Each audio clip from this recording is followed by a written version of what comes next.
What are the hidden costs when you are buying a home? A lot of people do not know this, and they run into buying a home, suddenly they find out so many costs coming up, and that's a surprise. If you can throw some light on it.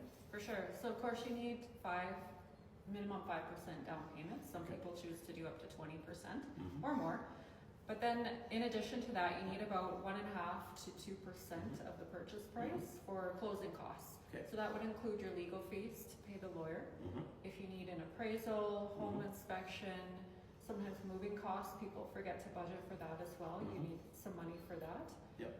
As well, any kind of property tax adjustments or utility adjustments at closing with a lawyer. Yep. So you need to budget a little bit for that as well. Yep.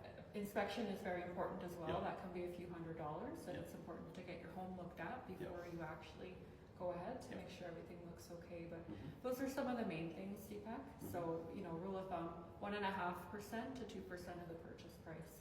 Have that set aside and ready to go.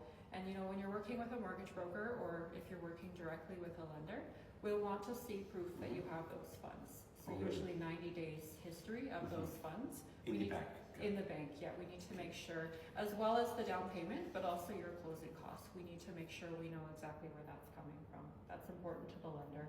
Yeah. No, it's a very important point, I think, knowing the hidden costs, I would say. A lot of people don't know that, fortunately, and unless, when you're busy looking at homes and suddenly you find out and then you get a little surprised. So it's good to have consultation, like I say. Always sit down with your realtor and mortgage advisor to know the whole process and clear up everything. Maybe you're not ready suddenly to buy a home because you just found out something very interesting that you were not aware of, right? Exactly, yeah.